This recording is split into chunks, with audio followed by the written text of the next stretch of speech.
My guest today is Chuck Rocha, a self-described redneck farm boy from East Texas who has become one of the most influential Latino political strategists in America.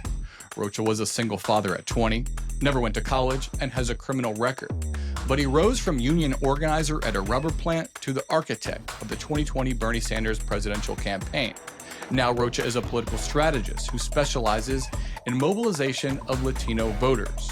In this conversation, recorded on April 11, 2025, we talk about Rocha's unlikely path to power, why Democrats are losing working class support, and how the growing political clout of the American South could reshape the future of national politics. So Chuck, welcome to the World and Stuff podcast. Appreciate you coming on.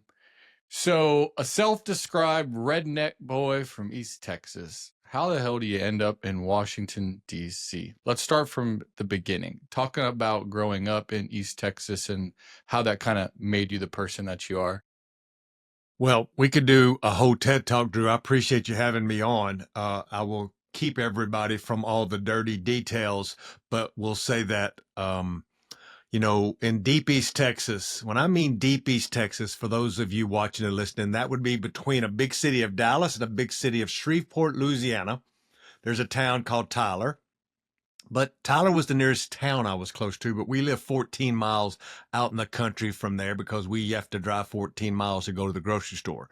I grew up in a trailer house. For those of you city slickers out there, that means a mobile home that you could hook to a truck and move it if you needed to. I grew up in a trailer house next to my grandmother and my grandfather, who had a small 30-acre working farm. What I mean by working farm is we had a plot of land that we grew our own produce. We had about 25 acres that we had about 15 head of cattle on, a bunch of goats and a bunch of chickens. And I grew up there. My mom was just 15 when I was born. She met my father at a Baptist church where his brother was the choir director. He was 18. I would come along 9 months later when she was 16 and he was 19. I grew up like every other redneck in East Texas. My daddy was Mexican and my mama was white. Never anybody in our family involved in politics, thinking about politics, knew anything about public policy. When folks say, well, nobody in my family ever went to college, of course, nobody in my family had ever went to college, but very few people in my family ever graduated high school. Like when you talk about redneck, I mean redneck, like good country folks. My granddaddy only had a third grade education, but he built every house on that property, every chicken coop, every barn. He taught me how to plumb. He taught me how to weld, taught me how to fish. And all of that, I tell you, because now thinking about me being one of the most senior Democratic operatives in the country, I'm one of the only people who still can relate with working folks because I'm literally came from that. These calluses on my hands are not made up. They're real, and I still have them, and I'm proud of them. Our party is a lot of elites, a lot of folks who mean well. They're all really good people. They just never have lived the real experiences I have. I'd go to work in a factory when I was 19 where my daddy worked because I'd carried on a long tradition of kids having kids in my family, and I needed a job with healthcare. So my daddy, who had been divorced from my mom at that point for like 20 years, got me a job, got some healthcare, joined the union. When I joined the union, would run for office later. I wrote about this in my book, T.O. Bernie, but that's how I got involved in politics. Is I joined a union, started kind of figuring out what that was, became an officer of my local union, and then started kind of moving up through the ranks of the local union while working in a factory, mind you. Most folks who work actually for a union go to school, get a public policy degree, and then get hired by the union. I was the last rank and file union member who ever became the national political director of a major union. Back in 1999, actually. And so that's how I got to build my network and then start my firm, as I had come up through the union ranks, Drew. What was it about working in a factory and being a local union leader that oriented your politics maybe toward the Democratic Party or toward more liberal policy positions? I knew nothing about public policy. I knew nothing about campaigns. I knew nothing about parties when I went to work in the union. The thing that got me involved more or less was I ran for division union steward in my shift because it's a funny story in my book about this. I'll save everybody the details, but pretty much the old boy said, Chuck, nobody signed up to be the union steward, and if you'll do it, the union will bring somebody in on overtime to do your job for you while you do quote unquote union work. And I was like, hell, sign me up. I'll still get paid the same, but I don't have to work. Yes, I tell that story to young activists all over the country. And the issues that got me involved is I worked in a factory where there were 1,300 men, mainly men. 99% men, who built radial passenger tires, and we built 32,000 of them in 24 hours. Now, every day the union would tell us about how we were fighting to keep our jobs in America because the company, Goodyear Tire Rubber Company, wanted to outsource small passenger tires to other countries because they were small, so you could get more of them in a shipping crate, and then you could bring them in if they were manufactured somewhere else, and the company could make more money.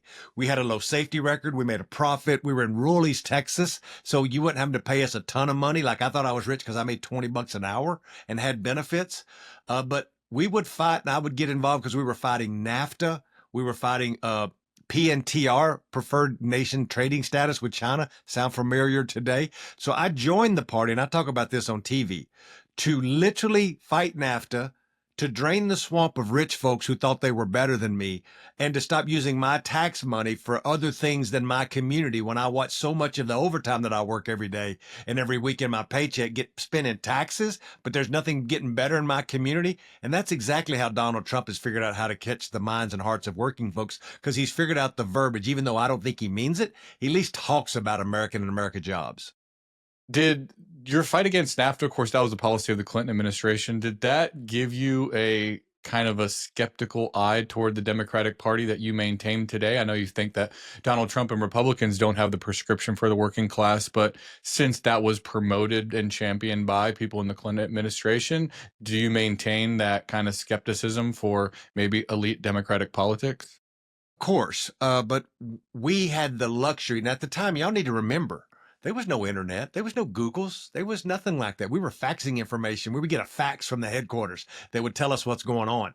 And our job was to weigh into the local congressman's office about the way that we felt. And even though Bill Clinton was advocating a bill that, I remind everybody, George Bush negotiated, it was Democratic congressmen who were with us and Republican congressmen that were against us when it went to the halls of Congress. Now, there were a few conservative Democrats. And Drew, maybe to answer your question, I'd say it was the first time I realized there was more than one kind of Democrat. Yeah, that makes sense. Also, you were a single father at 20 years old. I wonder how that kind of shaped your worldview and kind of thrust you into maybe taking life a little bit more seriously than people normally would at 20. Definitely different than the 20-year-olds of today. My daddy left my mama when she was 5. I was 6 foot tall and weighed 200 pounds by the time I was in the 9th grade. I was fighting grown men and living through the traumas of what you do in a trailer house in East Texas, from drinking and smoking and craziness on the weekends. That's what really made me mature. So I was ahead of my time by the time I got to the factory. And then I had this son, and I knew that was the focus. You think you love something until you have a son or a daughter. Then you really understand what true love is, and you do anything for them. And I think it's another part of what politics gets wrong. We don't meet people where they're at and talk about the things that are immediate. In almost every family, the most immediate thing is, what can I do to make the folks that I love around me? And especially with men, the Democrats should listen to what I'm going to say about men, is protecting your family, being the person in charge of your family, being there to do whatever you can do to support your family. That means your wife, your husband, your kids, your cousins. Like, that's where it starts. And then everything else is extra. Can we afford college? That'd be great. Can we get a boat? Well, that would be great. But first is this. And we've forgotten about that, and where folks are centered in that piece and talked about all these fringe things. And I think that's why we've lost a lot of actually Latino men and working class men around the country. You rise up through the union ranks pretty quickly. You know, at 22, you're the leader of the local union there at your East Texas rubber plant. And then by 29, you're leading the United Steelworkers. Can you just talk about that kind of meteoric rise through the union ranks and how you were able to accomplish that? It was a lot of being in the right place at the right time. Like, I like to think, and it'd be easy for me to tell you how brilliant I was, or I had some great organizing prowess. But I just got back from talking to the public policy school at Georgetown, and I was telling these kids, I said, I've never been to college a day in my life. I was a single father and had lots of other things stacked against me. And I've figured out how to make it by getting up a little earlier and staying a little longer and out hustling people. But that's just one part of it. If you out hustle people and you're still an asshole, you won't get much work in the political arena.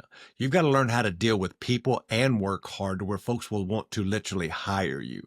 So I think that's how I moved up. Plus, I had I didn't know no better, Drew. Like I didn't have I didn't have any philosophies on what it was supposed to be like. I just knew that I was getting paid the same thing I was getting paid if I worked in the factory, but now I was a quote unquote temporary staffer out in the field organizing, where when I got through with my job, I could go to the bar and drink and chase girls and play baseball on the weekends like regular folks. But my job was just driving around in my truck and quote unquote organizing, which I was damn good at. I thought at that point I had hit nirvana because I was like living my dream, not knowing that what more laid out there. I never had a vision of owning my own firm or running a presidential campaign. I was just like, holy shit, this is awesome. And then when the international union brought me to Pittsburgh and I got to work there, I was just implementing things that I just knew as like a real life focus group from them, which is meet workers where they're at, get information to them, ask them to show up because it will help protect their families. And it just ended up being really, really a big success, on top of not being an asshole and working really hard. Starting in your early 20s to your late 20s and that meteoric trajectory that you took, you started in kind of like the grassroots union, really connected with the workers and the issues of the workers, and you kind of go to this national political stage where you're kind of on the scene of national politics. Was there an education that, like, what did you learn about national politics that maybe you didn't know when you started in union organizing? I knew nothing. I just knew nothing. I guess I would reshape the question, say what surprised me is that I was always the youngest person in the room. Always. And I remember being the youngest person in the room till I hit like 40. Keep in mind, I'm in the old school union hierarchy of politics. And one of the old school unions, the steelworkers. Everybody there was 50, 60, 70 years old, and I was 30. And I was the political director of the union. Like being there, being super intimidated, but also just like figuring it out of how this actually works. I needed to know what the goals were for the objectives, and then figure out a way in my simplistic mind, which goes back to my grandfather, of like, how do you make it work? What are the tools you need? And what is the strategies is easy or a cop out? Because I didn't understand what strategy was. Keep in mind, I'd never been to college. I couldn't have found England on a map, but I had worked in a factory. So when we talked about issues, factories, and those things, I got it because I was one of the few people in the room who had come from that. So there were very few women. Women would end up finding their place, and a lot of women would get in that room, especially white women. There were no young people in that room. And then later on, and I know we'll get to this, when I started the firm, there were very few Latinos or black people in that room. And so I noticed that, but I never really wore my ethnicity, if that's a word. I never wore my Latina dad on my arm. Like I wasn't Mr. Mexican like I am now. Back then, I was Chuck Joe factory worker, more so than I was anything. I was Latino, proud of that, but I didn't advertise that back then like I do now. And that's something very different. While you're at the United Steelworkers, you got into some legal trouble, and I bring it up not to bring up something that's embarrassing, but it's kind of part of your pitch now on how you kind of say that you can relate to common folks. Can you just tell us a little bit about what happened and what that taught you about life and politics, and how you can use that to be able to speak to people that maybe politicians normally wouldn't reach? I'm so happy you asked me about that. It's one of those things in life that you think is the worst thing that could ever happen to you. And it could have been for me. And I'm going to tell you something about it. But it ended up being the best thing. And it's a good lesson for all of you young people out there that are listening to this podcast who idolize Chuck Rocha, or even Drew for that matter. We're all human. And you need to know that we're all going to make mistakes. And when I was at the end of my career at the Steelworkers, there was an attempt to coup, if you will, to take me out by some people lower than me who really didn't like working for a guy who never went to college. So they trumped up a bunch of charges against me and my expenses, like that I had been taking exorbitant trips and doing things. And they did an audit of my expenses thinking they were going to get me on something. Me, naive Chuck, keep in mind, Drew, I'm like 35 at the time, 38 maybe. I was like, do it. I've never stolen a dollar in my life. Audit my expenses. Well, first lesson to all you folks out there who do expenses, you never want somebody to audit your expenses, because what they found over 6 years of every trip I ever took, I made mistakes on my expenses. stay a day too long here, hang out with a girl, stay too long on this trip when I wasn't supposed to. Everybody does it, but again, it's against the rules. And those folks would end up going and trying to get charges pressed against me, and they didn't stick. I would end up leaving the steelworkers because I was really angry that I had to go through that. But at the end of the day, the Western region of the Department of Labor and then the Department of Justice, literally the Department of Justice, brought 18 counts against me for things I had done on my expenses that were wrong, that, get this, totaled $5,000. That you're not mishearing that, $5,000. And so I would fight it because I was like, I didn't do nothing really wrong. I put some gas in my truck. Like, are y'all crazy for $5,000? I'll give you $5,000. Like, nope, we want your hide. And so at the end of the day, I fought it for 2 years. And another good lesson for all of you, is I pled to a $500 felony. I pled to putting gas in my truck with my company credit card. Everybody out there listening, you've done it, but you could get in trouble for it. It was a lesson to me, and I was very guilty for doing it. And now I'm a felon, and I'm a felon for the rest of my life. Did I ever go to jail? No. Did I pay a fine? Yes. Was I on federal probation for a couple of years? Absolutely. And that was almost 14 years ago now. And when I go and speak to kids, like I did this morning, I brought this story up this morning. I talk about this to Drew's point everywhere I go, that I was a teenage father, never went to college, and now I'm a convicted felon. Any one of those things should keep me out of politics, and I'm all three of those things, and probably the most successful Democratic consultant in Washington, D.C. Now, I don't tell you that to raise a statue of Chuck Rocha. I tell you that to say that it's okay to mess up. If you work hard, you admit you were wrong, and then you come back from your mistakes, you can do that. Anybody can do it. That's what makes America so great.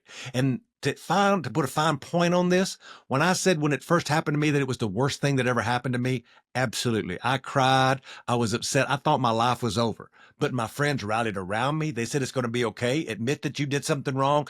Get back up on your feet. The people that stay with you, go get your business. And I started building my business out, got to end up running a presidential campaign after that happened. Like, this is living proof. I'm living proof that second chances work and that you don't have to be perfect to succeed. Want to get into that presidential campaign here in a second. So you leave the United Steelworkers, form Solidarity Strategies. It's a consulting firm. You mostly focus on Latino outreach and issues, and eventually you get linked up with Bernie Sanders. How did you meet Bernie, and what's Bernie like? Bernie is what you see. For all of you out there that think he's some caricature, no, that is Bernie Sanders, and I worked for him in both elections. I wrote about this again in my book, and I tell this long story, and I won't keep y'all here with it. But the first time I actually met him, I remember I was at I'd take this hat off. I'm getting hot. That I was in a Chinese restaurant on Capitol Hill when I was still with the Steelworkers, and he liked to eat there, and I went there and ate with him and the president of the union. We weren't great friends. We were acquaintances. I didn't know Bernie like that. But when he ran, I wrote about this in my book, that we ended up translating, because a consultant had called me, his website when he was going to announce for president. So we did that. And then that consultant said, hey, you should go over and meet Jeff Weaver and the team running the thing. They're all from Vermont. They don't know much about presidential politics. And at that time, Drew, I had taken a leave from the Steelworkers and worked for Dick Gephardt and John Edwards. And I'd run, things in Iowa, New Hampshire. Like, I had a resume at the time pretty good. And so I went over and talked to Jeff and end up getting some work with them and helping them hire staff and doing some mail, and just kind of was a consultant in the first round, but got really close with Jeff and somewhat with Bernie, to where the second time came around, I became way more intimately involved. Jeff recognized my talent, brought me in early, like in the secret meetings at the apartments where we're talking about launching the second campaign a year in advance and what do we need to do. And I tell a funny story in the book about how they had asked me to be the campaign manager. And it's so good that you had asked me the question a while ago about what happened in Pittsburgh, because I went back to Bernie after thinking about this for a week, and I just toiled over being the campaign manager because I really wanted to do it. And a buddy of mine called me, Tim Tagaris, and he said, Chuck, he goes, there's 1 million people on the internet who love Bernie Sanders, who would walk over coals for him. He said, there's 2 million people on the internet who wouldn't pee on him if he was on fire, because they just hate his guts. And in turn, they're going to hate you. And they'll find everything in your closet. They'll find anything you've ever done, and they'll use it against you, and they'll use it against Bernie. And I thought about, well, hell, I've already got a criminal record. Hell, back in the day, I bounced in a nightclub in East Texas and literally beat people up for a living when I was in my early 20s. Like, there's all kind of people strewn all over Texas that I beat the shit out of. I'm like, something bad's going to happen here. And I had to think about my family and my firm. The firm first. Like, I didn't want to do anything that would jeopardize my firm, which I know we'll get to, but these Latino kids that rely on me to bring in business and to do business, and it just wasn't worth it. So I finally struck a deal with Jeff and with Weaver and Bernie and said, look, I'll do what you want to do. What you want me to do is run the campaign. You want me to put together state organizations. You want me to do paid TV, paid radio, paid mail, Latino outreach, all the things. I'll do all the things you want me to do, but let's find somebody else to call the manager, and somebody who's got a family with no criminal record, who don't cuss every other word, who is sharp dressed and looks good. So we found Faz Secure, the first Muslim American who happened to be my neighbor, who worked at the ACLU to be the manager. Beautiful wife, beautiful children, soft-spoken, articulate, from Harvard. I'm like, he's everything Chuck Rocha is not. He is perfect. He can run the rallies and the communication and be with Bernie, while I'll just go run the campaign like you really want me to do. And that's a little behind the scenes of how the whole campaign came together and why I got to be such a big part of it, and maybe not be the manager, but get to have a big role in everything that was put out of that campaign. How do you look back on that 2020 Bernie Sanders campaign? I mean, he had these string of victories, won the popular vote in Iowa, popularity and delegate count in New Hampshire and Nevada. And then it's like the Democrats started to get worried that he wasn't going to be able to beat Trump. That was the most important thing. Jim Clyburn endorses Biden ahead of South Carolina. The rest is history. Do you view that as like a huge opportunity missed by the Democratic Party, or playing it safe in an election where the number one goal is to beat Trump at all costs? I think it hurt America because Bernie Sanders was on the verge of being the nominee. And Drew, I don't mean that with, if I say this big word right, that's not hyperbole. Did I do it right? Hyperbole. It's not hyperbole, because I'll tell you this. Again, I ran the campaign with Faz, with Jeff, not by myself. And I saw the polling. Those of you who want to know some inside, get the scoop here on this podcast, the world here with Drew, I will tell you that coming out of Nevada and that amazing victory that we'd put together mainly because of Latino voters, we were moving into Super Tuesday. The only thing between Nevada and Super Tuesday was South Carolina. We had the money. We had unlimited money. Guess what, Drew? We could run a poll in every one of those states where there was Super Tuesday. So to see how we're doing, should we put more media in one of those states than the other state? We knew exactly where we were. And I remind everybody, this is the most important part, that Bloomberg was in every one of those states. Bloomberg being in those states, Bloomberg had been advertising almost exclusively in just those states. He skipped the first two states and had spent an amazing amount of money. And he was between 13 and 18% in every one of the Super Tuesday states. Joe Biden was from 12 to 15.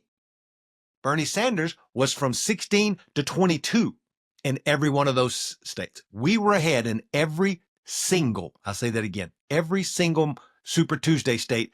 Out as soon as Nevada was over, we got our polls back 2 days later, and we were up in every state. We, again, that should tell everyone, we were fixing to be the nominee, because there's no stopping Bernie Sanders if he wins every one of the Super Tuesday states, right? Well, if I have that polling, Drew, guess who else had that polling? Everybody else who was polling. And they could see the same thing we could see. So the bat signal went up that if all you crazy Democrats stay in this primary, Bernie Sanders is fixing to be our president, and we don't think the powers to be in the party that he can beat Donald Trump, and that the country's ready for a Bernie Sanders. And that's exactly why everybody got out but Elizabeth Warren at the time. I give her credit. At least she didn't just bow out, which probably would have helped us, even though I can tell you another story about how her voters are not our voters. But it was so disappointing because for the first time after Nevada, until South Carolina debacle happened, I thought Bernie Sanders was going to be the nominee and be the president of the United States, because I knew he could beat Trump, because the Trump voters like Bernie, and Bernie is more sincere than Trump. Do you see the Biden presidency as a validation of that thought right there? Because I think most Democrats voted for and pushed for Joe Biden because he could beat Trump, and the goal, I assume, was not just to beat him one time and let him come back to office. It's a great question, and this is not going to make me popular with Democrats, especially with Bernie folks, but I don't think that. I think that I think that Biden knew that Bernie could have been the president. And when Biden won, he bent over backwards to help Bernie, to help groups on the left, and to do progressive politics and policies within his administration. I don't blame him, and I think he did a great job as president and passed some amazing things. The problem is you had a bunch of establishment consultants managing all of that and managing him, which would end up biting us at the ass at the end of this campaign because they weren't honest with us either. But if you would have messaged that better and taken that to the American public and worked on a successor, whether it was Kamala Harris or somebody else, you could have went to America and said, this is what we've been doing for the industrial heartland. This is what we're doing for steel workers. Here's exactly what we've done to make middle-class lives better and come back from a pandemic. He gets credit for none of that because they were horrible at messaging and would get to go chase down rabbit holes of whatever this social policy was or that, right? And so I think that he's cost our party. So I guess I would agree with you there, and incredibly hurt the brand. But the things that he did was good for America. So I want to talk to you about kind of going forward. You run Solidarity Strategies, which your goal is to help Democrats connect with Latino voters. I want to bring up I know you're a Texas boy. I'm a Florida boy. So Osceola County is a county, over there by Orlando. They got some horses up there. It's the highest concentration of Puerto Ricans in a particular county in the country. A third of the county is Puerto Rican. Just want to read these numbers off to you and get you to react. 2016, it was a Clinton plus 24 district. 2020 was a Biden plus 13 district. 2024, it's a Trump plus 1.5 district. What the heck happened? It's easy to explain. It's hard to stomach. Keep in mind, we didn't talk about this, Drew. I'm assuming your audience knows, but let's mention it just so we have it on the record. Donald Trump, not Donald Trump. Yeah, Donald Trump at the end. But Bernie Sanders is who I want to talk about. Bernie Sanders dramatically overperforms with Latinos in that primary we were just talking about. Drew didn't talk about it. We all know it, but let's speak it. Latinos flock to Bernie Sanders. We win every Latino precinct in every state where we compete. Every Big one. part of Nevada. Huge part. We didn't lose a single delegate in a caucus in places that had more than 20% Latinos. Not a single delegate statewide. That's an ass whooping. So I'll tell you that, say Latinos love Bernie. You know what they loved about Bernie? He talked about bringing jobs back to America. He talked about making sure you have health care and making sure that workers had a fair shake at whatever workers were doing. And he talked about U.S. workers all the time. He sounded a lot like the way Donald Trump sounds today. And so what you end up doing with the numbers that Drew just told you is Latinos who the Democrats haven't done a great job at working for or doing things for or showing up and running campaigns. You start losing them around the edges because they're a complex group when they're frustrated and there's an anxiety, right? Even though Joe Biden did a ton of stuff that helps them, they have no idea. In focus group after focus group, when you ask them what they think about Joe Biden, they'd say old and weak. These are Latino focus groups in Osceola County, Phoenix, Las Vegas. I did them everywhere. There's nobody who's done more of this than me. Old and weak for Joe Biden. What about Donald Trump? Crazy, but strong. Crazy and strong beats old and weak every time. So when the average age of the Latino in America is 27, Drew, and the average age of an old white guy like whoever factory worker A or B, there's a difference in the way they consume information. There's a difference in culture. But we're not reaching them. And the old Latinos that used to vote for Democrats at 70% were Mexican, Spanish speakers who have now come of age, and their kids we've never taken any time to talk to. And they're the ones skewing way more right than the older folk. You also said, though, that President Biden essentially did a good job on following through with some of the policies that Bernie Sanders was pushing. So if he was going along with the policy prescriptions of Bernie Sanders, how does he continue the slide of the Democratic Party among Hispanics and not do better at reversing it? Such a great question, because nobody effing knew. When I would bring it up in focus groups, they had no idea. Is that Now, just keep because in mind, Joe Biden wasn't at that point in his career good at talking? no, it wasn't talking. It was like the folks around him. I don't blame Joe Biden. It's the same old group of consultants who always have these same ideas about how campaigns, quote unquote, are supposed to work. When we would go into a campaign with Bernie, we would talk to everybody. We wouldn't micro target down or figure out algorithms. We would just get that out to everybody all the time. And in focus groups, when you tell them that Joe Biden had reduced insulin to $35, they'd be like, that is awesome. They have no idea it was him. Like we are too prideful as Democrats to go out and literally beat our chest like Donald Trump does and go, I did that for you. I put my name on your check. When Joe Biden could send checks out to everybody, remember when Donald Trump did? And Donald Trump sent people physical checks and put his name on it. Joe Biden said, no, no, no, no, I'm above that. We're just going to direct deposit the money we're going to send and, let everybody, because we are holier than thou as Democrats. Democrats, that's why we get our ass whooped. We've got to be more like owning what we're doing and get out and talking to people about it. Like, again, I'm not wrong about what Joe Biden did, but I'm also not right about him never getting any credit for it. And Latinos never heard from the Democratic Party, especially in places like Osceola County, New York City, or Los Angeles, where there was no presidential campaign.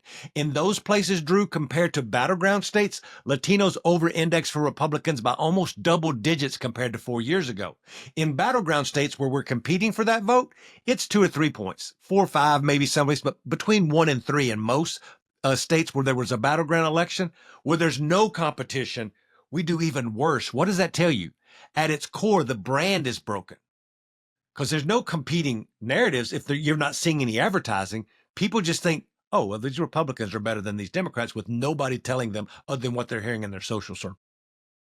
There was some chatter that you were considering running for chair of the DNC, but eventually you didn't end up doing it. And you said that in declining to run for the position, you said, I have no interest in being a full-time fundraiser for the party. Is that an indictment of the DNC? It's an indictment of the way that campaigns have to be run now, because it wasn't always about money. And I'm not saying we shouldn't raise money. Absolutely. Let's go raise money from anybody who'll give us $1, because we got to compete. But when I called my dear friend Jamie Harrison and I said, what is the job? I really want to rebuild this party in the vein of the reason I joined this party and root it back on the backs of working class values. And he said, you should do that, Chuck, and that's great, but know that you'll spend the first 6 months raising money for Virginia and New Jersey, and that's your job, is to go raise money for the party and then give that money to the state parties in those 2 states so they can run upcoming governor's elections that are going to happen this November. Well, Drew, I am somebody who is what they call behind the scenes. I'm in the smoke-filled rooms. I'm helping make a lot of decisions for Democrats. And the one thing I know about state parties is once you give them a chunk of money, especially in a place like Florida, somebody's brother-in-law, somebody's sister-in-law who has a consulting firm who's always had the contract, who are well-meaning white folks, again, are going to get all of that money and go do the same old shit they've always done. So I made this self-determination is I'd rather work for the party, whoever the chairman is, to try to fix some of these processes that can actually turn the DNC or other party apparatuses around. If I'm spending so much time as the chairman kissing babies and asking for checks, I'll never be able to actually fix the problem. And like my granddaddy, I'd much rather fix the problem. I'm on TV enough. I've had enough glamour in my life. I have a very privileged life. I want to fix this party so they can get back to winning. Well, I ask you that because there has been this criticism of the Democratic Party that it spends too much time fundraising and not enough time figuring out or spending time with working class voters. There were these 2 races in Florida. One, the Democrats spent $1 gajillion trying to win. The other, they didn't spend anything, and they ended up doing better in the one where they didn't spend money. So I wonder if that's validation of that criticism. You're reading my tweets again, because I tweeted about that, because I was like, look, boys and girls, like this is all, again, flashing red signal right here of like, if you always do what you've always done, like my papa said, you'll always get what you've always gotten. And that's just how it works. Like, we are not doing anything any different. I'll tell you this, it should bother a lot of folks. All of these Biden and Harris consultants who worked on that presidential campaigns are all running the campaigns for 2026.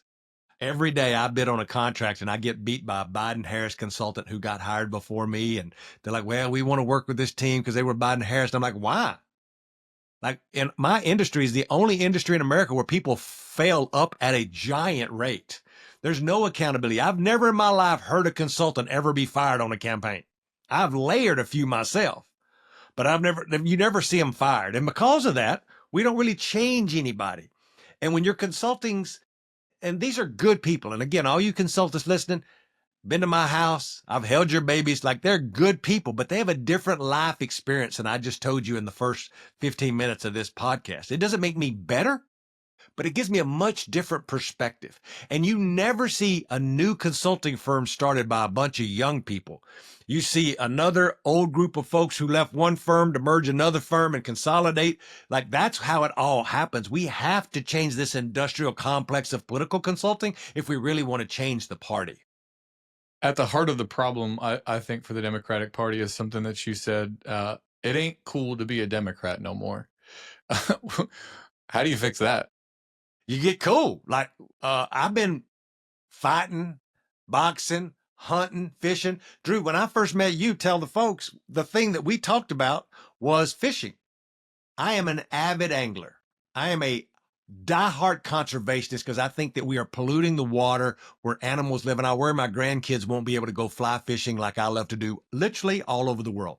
I have made a lot of money and I have spent most of all of my expenses. Not on a second home. I can't afford a second home, but I'll hire a guide and go somewhere crazy to go hunt down a fish with a fly rod, hook it, fight it, take a picture with it, and then let it go and just experience this fight together with that fish. That's how you make it cool again. When's the last time you saw a Democratic Party put together a fishing tournament? When's the last time you saw us come together and have a baseball or something where it's regular Americana? Because the folks who are running our party have master's degrees and they're from done all this great stuff. It don't make them, again, bad people, but they have a different life experience. Regular folks, they love going to the park on the weekend, having a carne asada, playing baseball, soccer, hunting, fishing, four-wheeling, like all the things. When I'm making ads, my ads look better because I've literally done those things. I'm not some awkwardly holding a shotgun. I know the difference between an under and over. I know the difference between a pump and an automatic. I know the difference between a Browning and something you bought down at the Walmart. All of that I just spewed out of my mouth. Have you ever heard a Democrat talk like that? They have no idea. So that's why I want to make them cool again. You were senior advisor to the Ruben Gallego campaign, which is interesting because he won on the same ballot. He's a Democrat, Arizona, won on the same ballot in a statewide race as Donald Trump. And he did some kind of maybe things that you're talking about right now is showing a different side than most people see most people think of when they think of the Democratic Party. Can you just talk about the strategy that you used in that campaign and how maybe more Democrats you think should be more like Gallego? First of all, I want to be more dramatic and say that Ruben Gallego is one of just a few senators who won as Democrats in states where Donald Trump won. But it's way, way bigger than that. So Donald Trump and a Democrat wins in Michigan and a place like Wisconsin, and in Nevada as well. But in all those states, Drew, those three states have one thing in common. They have about the same amount of registered Democrats as Republicans. And in the two Midwestern states, there's more registered Democrats, right?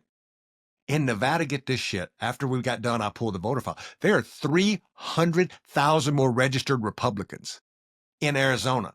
And he still outperforms more than every other in that state. Now, why? Why? Because he lived his true values at everything that he did. And it's easy to say, I'm living my values. I'm showing up in spaces. I'm not talking like a hippie. I mean, he went to auto mechanic garages.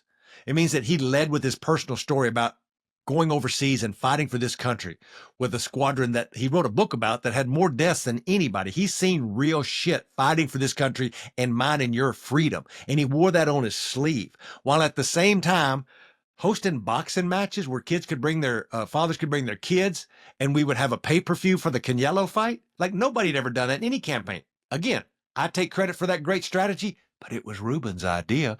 Ruben used to be a consultant. He knows this. And my job was, as a general consultant, kind of running the whole thing, was to make sure it was implemented when he wanted it done, whether it was a carne asada every weekend in somebody's backyard, showing up at the construction sites at 6 o'clock in the morning with a table full of tacos and coffee, getting one shift coming in, one shift going out, and him talking to all of those guys, right? Most folks would feel really uncomfortable doing that, but hell, because he had worked construction, it was natural. So it wasn't just one thing, but it was a number of things, again, driven by a candidate who, when the consultants from DC pushed back on Rubin and said, look, I don't know if we can do this, didn't cower.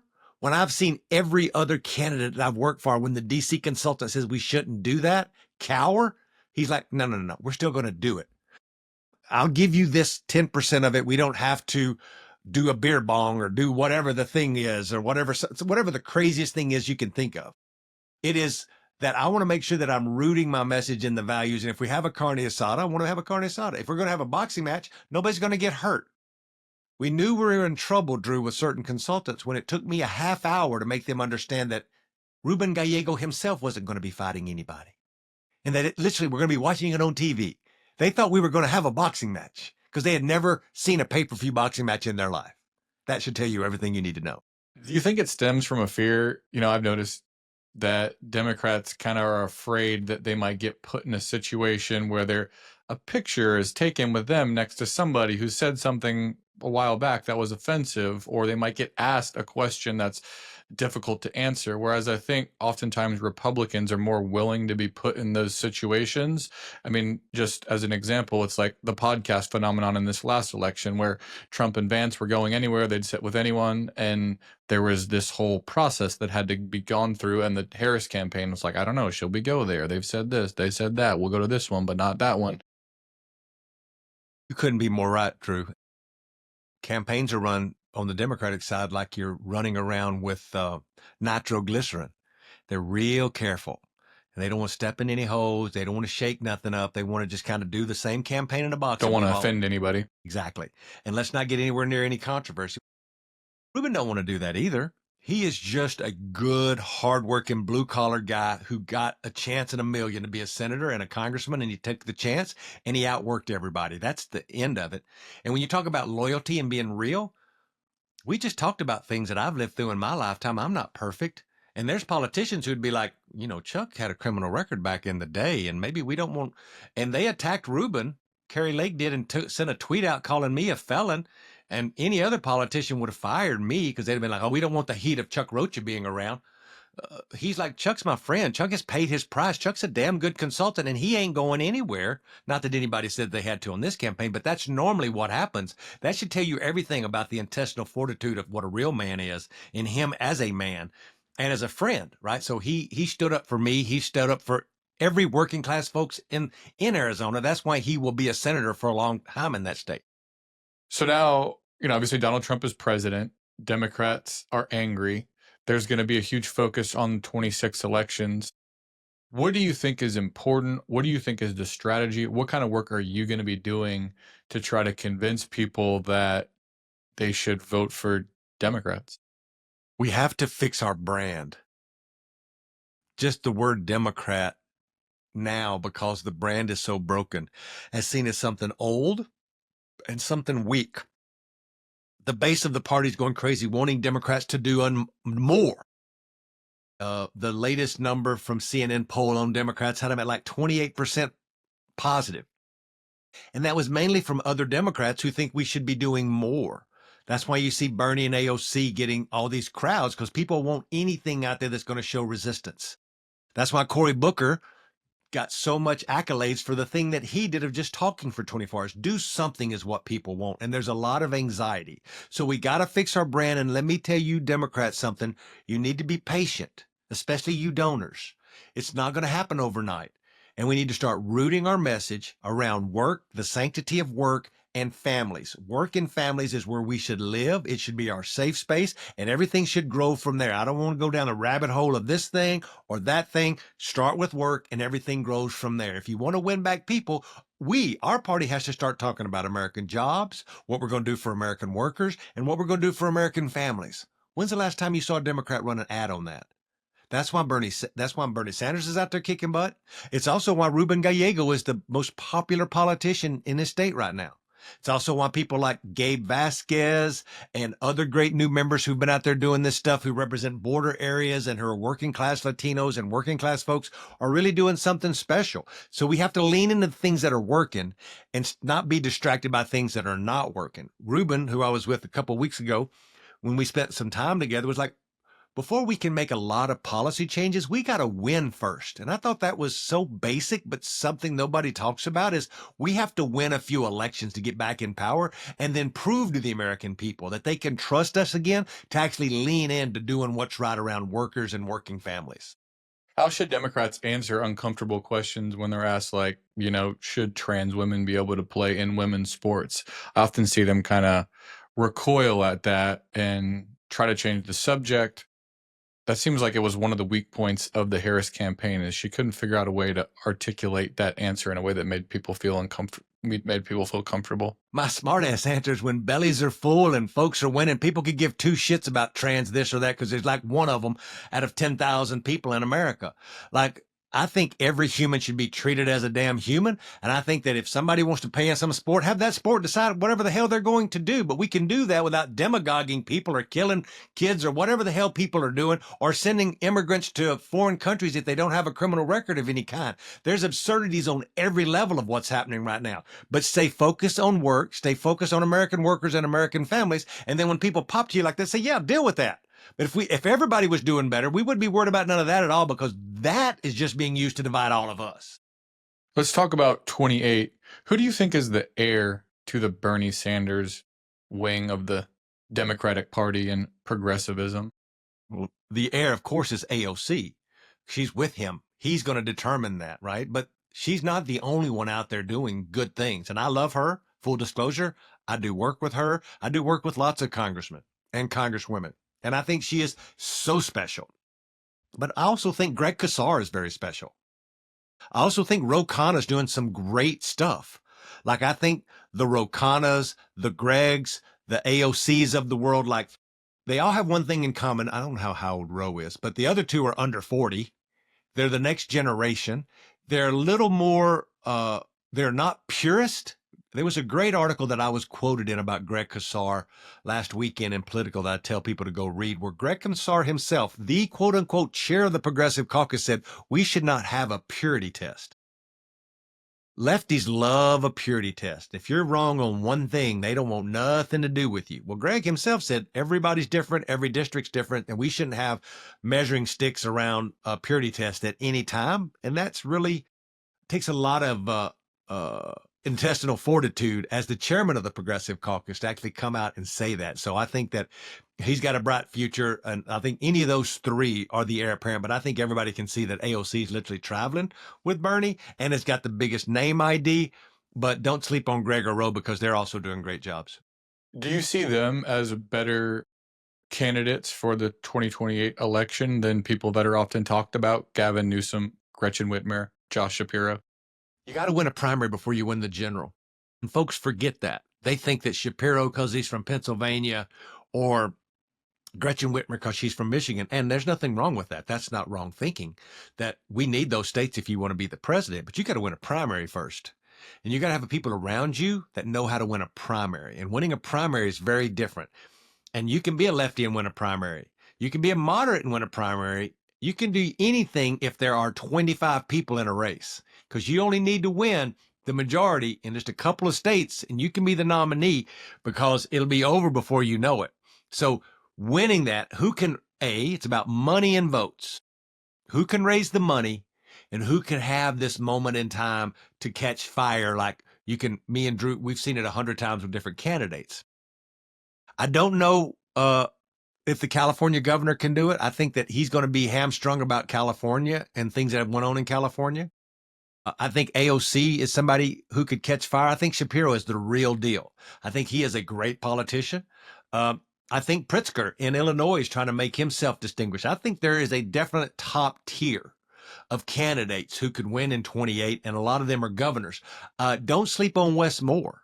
I think Wes Moore has got a great story. I think he's articulate. He was not supposed to be the governor of Maryland, and he won a race. Like, if he can get the right team around him and get through his own general election in 26, I'd keep my eye on Westmore.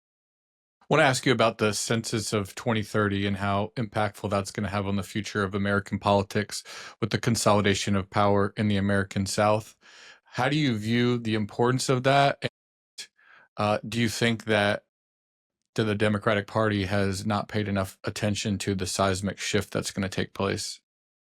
Well, I think they know it's coming, but it's kind of like when a meteor's coming, what do you do? Like, it's a bad analogy, but what Drew's talking about is there's like 10 congressional seats at least that will move from blue areas in America to what are now purple or red areas in America. And that means from the Northeast down to the South or to the West, or from California to Nevada and Arizona. And so if this is not done fairly, that means like nonpartisanly, where you just draw new maps, which we know it won't be, it could change politics forever. If you create 10 more seats that are created by Republican state House members in Florida, Texas, and Arizona, Democrats could be out of power for a generation just because there's not enough seats in play. Right now, Drew, I work on most of all the marginal congressional seats in America through a few different clients. And of the 435 seats, there's only about 35 of them that are really marginal. And really, of those 35, only 20 of them are really marginal. And the rest of them are purely safe. Now, you could have a wave election. And if you're a nerd, listeners want to know what I consider marginal, it's probably plus or minus 3 or 4 points on either side, Trump or Biden, to determine if a congressional seat is swingy or marginal. The not only would it affect Congress, but the reapportionment of the Electoral College could render the blue wall strategy also unworkable, meaning that a Democrat could win all the states that Harris won, Great. and Michigan, Wisconsin, and Pennsylvania, and still lose the election. So there has to be, for Democrats, a focus on changing the trajectory of politics in the South. Florida will be hugely important, Texas, Georgia. Put on your political strategist hat. What is steps 1, 2, and 3 for Democrats in those states? Put up a fight's number one. That means don't let races go uncontested. That means put a candidate up. They may not be the best, but let's make sure we contest every job that is up for election. The second is not as much the state parties, but these county parties, especially in large states. These county parties need resources. They need year-round organizing. So recruit candidates. Second is year-round organizing. And third is hire a consultant you don't always hire. We've got to, and I know I harp on this, and I'm a consultant and it's self-serving, but it's the biggest problem that's not talked about in campaigns, is that no matter how great the candidate is, Drew, no matter how good the district is, and there's a lot of amazing Black candidates, Latino candidates, whatever, veteran candidates, they all have one thing in common. They have the same white poster, same white media consultant, and the same white digital consultant running every single one of them, and they're all doing the same thing. So no matter how great they are, if you're doing everything the same way, that's what's wrong with Democratic politics right now, is that you should keep these great consultants. They shouldn't get fired. But let's start making some space if you're saying what are the things we should do for new firms or firms that don't look like they always have looked, whether it's my firm or other firms that are working class brown and Black firms who get a chance to be in the room to develop some real strategies, because those folks' voices right now are not being heard. They are in a few places, though, and you should give a hat tip to like the DCCC, which will shock people. House Majority PAC. This is the super PAC in the party committee for the House races. In the last election, while Kamala Harris was getting her ass beat, these two organizations were flipping seats from Republican to Democrat. That's why the margins were so narrow. And guess what they've done differently, Drew? Not this cycle, but over the last 3 cycles, is hired Latino consultants, Black consultants, rural consultants, country consultants, where they have them on this conglomerate call to come up with strategies in a pot of races. So they're hearing from diverse voices, and it's really made them probably the best apparatus out there of running these races. It makes up for weaknesses of candidates on the ground who have the same group of consultants I just talked about. But at the national level, the D-Trip and House Majority PAC are doing astronomically culturally competent work that's starting to resonate. And that's why they're winning back so many House seats and why they'll win back the Congress next cycle. What about the war on social media and messaging? I had David Hogg on recently, and he said that Democrats are been getting their butts kicked on social media. How do Democrats get more effective in kind of the cultural influencing game, especially as it pertains to young men who have shifted right over the last several years? And I've been watching some of your TikToks as well. It seems like you're trying to get in and kind of maybe lead by example of giving people an authentic view of what your life's like. How can people apply those strategies to politics, and what do you make of the Republican versus Democrat gap in how effective the parties have been? I think we have to do the new organizing model, which is moving away from knocking on doors because of the Ring camera and other technologies that's made that organizing really tough at the doors. You can still do it in community, and you should. But thanks for shouting out my amazing new TikTok handle, Chuck Rocha there, because I wanted to show people that you could go to camera and talk about things and make yourself an organizer and ask people to do things. I think the mistake that Democrats make when it comes to digital organizing, especially on social medias, and Drew, I don't know if you know this or not, but a lot of those platforms are connected to the voter file through an IP address, and you can actually micro target advertising, not on TikTok, but on other platforms. Democrats, because we have so many data scientists and so many people with master's degrees, we micro target huge swaths of people out of getting any of our messages because they're non-voters or not prime voters.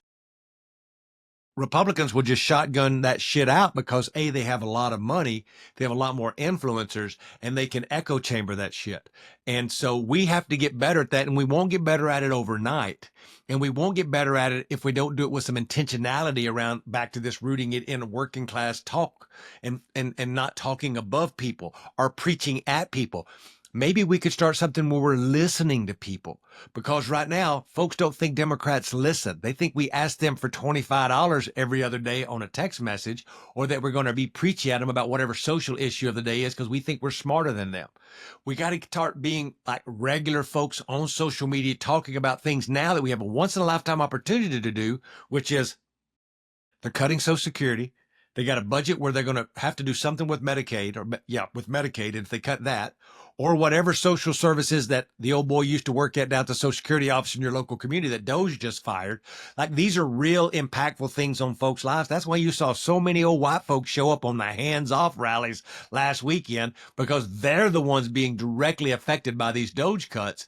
I'm not one that's going to defend the federal government at every level, but there are parts of the government every day that impact folks' lives. And now they're going to be able to have a real distinguished difference between this is your brain and this is your brain on drugs. Make your choice. Wanted to talk to you a little bit about fishing before we go. I've seen all these cool trips that you go on. I've spent most of my time fishing in Florida. Was just down there a few weeks. Where's your next trip? And I wonder, you talked a little bit about how it gives you this appreciation for nature and conservation, and how that's not always a perspective that's connected. Is like the kind of hunting and fishing community with conservation and the fight against global warming, the preservation of our natural spaces. I'm honored now. As I've gotten older in life, I'm on the board of the National Wildlife Federation Action Fund, and they're doing some amazing work. I get to work with a lot of talented people there. It's a volunteer board. I do it because I love the organization and fighting for animals. I grew up fishing in ponds in East Texas. My granddaddy used to run trot lines with me when I was old enough to get in a flat bottom boat. A trot lines, for those of you would know, is a line that runs in the water. It's got a bunch of baits and hooks on it. We catch flathead catfish and high fin blues and all kinds of stuff. But I grew up like there was no internet when I grew up. I grabbed a fishing pole. I ran through the woods till I hit water, and I would fish, and I would catch crickets and grasshoppers along the way. And you may be a better political consultant than me, but you ain't never going to out redneck me. Let me just promise all of y'all that. My last fishing trip I just got back from, me and Luis, my business partner, went to San Carlos, Mexico in the Baja with a group called the Billfish Foundation, Drew. And we took a bunch of geotags, went out with our fly rods and caught striped marlin right off the beaches it'd be 4 hours north of Cabo there in the Pacific Ocean. And it was magical. we put these tags on these fish. They'll monitor these fish. These fish are coming up on bait balls. We're seeing birds. And then I'm taking a fly rod, a 12-weight tarpon fly rod, and throwing it into a bait ball. And when I pull that fly out of the bait ball, those marlin think it's one of those baits escaping, and the fight is on because they crush it. And then because it's a little fly rod, the reason we do that is so we don't hurt the fish. These big old vessels that are pulling hooks and lines and big old cranking reels that just tear up a fish's mouth where they can't eat anymore. I'm not hurting that fish at all, and I'm letting that fish go, and I'm putting a tag in it. So it's very personal for me. And doing that with Luis and a fishing captain buddy of mine, who, this is another good story, Drew, from down in Isla Morada. His name is Steve Friedman. Steve taught me how to fish in the ocean. I'd never had means to do that till I started my business. And me and Steve would become best friends. And he's a fishing guide down in the Keys, and would go on. And I talked him into running for state rep like 6 years ago. We barely got beaten a bad year. And he decided he'd run for town council this year. And I'm proud to tell you, Drew, that Captain Steve Friedman now is the first fishing captain, I think, that serves on the Isla Morada Township City Council. So he's involved, and he's fighting for water and fighting for making sure that that community has clean water, because everybody goes to the Keys because they want to fish, be on the beach, do all this stuff. And if the water's not flowing from Okeechobee down to the Florida Bay, then it's going to be over sunified. There'll be no fish. There'll be no people. And it's just bad all the way around. So I figured out a way to turn my politics and my fishing into the same. And the ultimate goal, Drew, is that Mexican Redneck Fishing Show, where I get to take folks out on my boat. We talk about conservation some, we catch some fish, talk about how politics impacts that, and that's what my retirement plan is. So just keep tuned and stay tuned for that. Well, if you need a fishing buddy, somebody to shoot the video, someone to do any part of that, I'm totally into it, because the Keys is my happy place. Grew up going down there every summer. We dove for lobster, fished for mahi, and every year it was just such an amazing adventure. I too share a passion for the water and conservation and angling, and so I wish you the best of luck on that. And I really appreciate your time.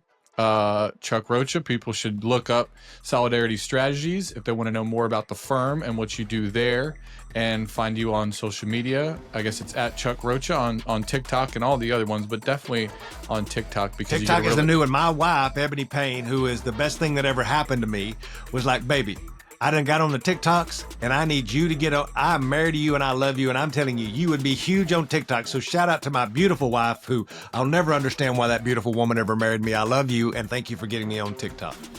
All right, we'll leave it at that.